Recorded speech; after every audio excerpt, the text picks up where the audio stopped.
Chapter 9. Gabby. I don't think this is such a good idea, said Gabby after school. A sick feeling was forming in her stomach. Nonsense, said Arya, guiding her down towards the track. It's a gorgeous day, she added. It was, but a strange tightness was working its way into Gabby's chest. It had started back in the cafeteria and followed her through the afternoon classes, and past the last bell, worsening as she changed into gym clothes and made her way out the doors to the rubber ring that ran around the soccer field.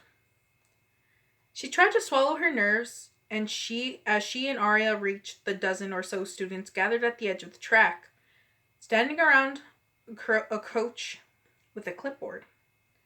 "All right, guys," boomed the coach, even though everyone was well within earshot. "Huddle up!" A couple of thin, long-legged girls, they looked like deer, thought Gabby. Born to lope, chuckled. A boy sniffed his armpit, the coach passed the clipboard around, and everyone signed their name and then started to stretch and warm up. Arya mimicked them, but it was obvious she had no idea what she was doing. "Are you sure you're up for this?" asked Gabby. "Have you ever run before?" Arya looked down at her laces, which were now teal. Gabby could have sworn they'd been yellow this morning. And then back up. "I'm a fan of new experiences." "Now," said the coach, "a few things you should know." He started rambling on about track rules, no pushing, no tripping, etc. And Gabby's gaze drifted past the track to another group of students huddled in the middle of the field. 8th graders, by the looks of them. Passing a soccer ball back and forth. The tightness in her chest got worse. "Hey, you okay?" asked Arya. And Gabby dragged her attention back and nodded absently, automatically, even though she didn't feel very okay. "Yeah, why?" Arya chewed her lip. "Well, it's just..." He blew his whistle, and everyone else started running, and we're still standing here. Gabby whipped her head around to see that Arya was right. All the other students were jogging around the track, at least a quarter of a lap ahead. "Any time now," shouted the coach. Gabby drew a deep breath and took off. Gabby hadn't run in more than a year, but she was still good at it. And for a moment, as the rubber track fell away under her shoes, everything was fine. She remembered the thrill of pumping legs and pounding heart. She'd forgotten how good it felt. And then she thought of being in the woods behind their old house, racing Marco up the hill.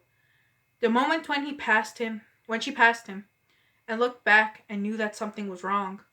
The thrill dissolved into panic, and Gabby staggered to a halt halfway around the track, unable to breathe.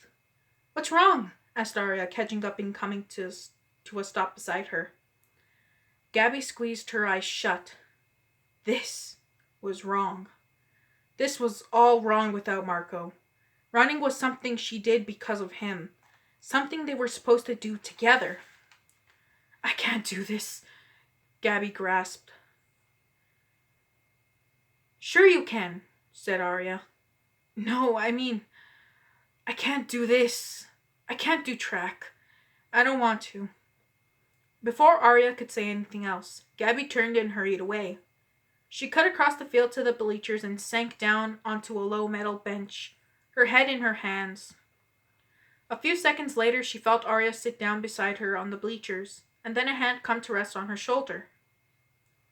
Gabby usually hated those small physical gestures. Nurses and doctors use them all the time. But she didn't mind it from Arya. It was strangely calming. "I started running because of Marco," Gabby whispered without looking up. "He wanted to get in shape for soccer, and I wanted to spend time with him. He's the one who taught me how to sprint. It's hard enough that I'm going to school and he's not. I can't do track without him. I can't take it away from him." "You're not taking anything away, Gabby," said Arya gently. "I'm sorry," said Gabby, shaking her head. "But this is his. It doesn't feel right without him. I need something else, something that isn't so full of memories." She closed her eyes and took a few long, slow breaths, in through her nose and out through her mouth, the way the doctor had told Marco to breathe if he felt a wave of panic coming on. "She okay?" Gabby heard a girl ask from the track. "She will be," said Arya. When Gabby opened her eyes, she saw the girl, one of the graceful runners, jogging away. Then Gabby looked over at Arya, who was holding the sheet with with the electives on it, and looking over the other options.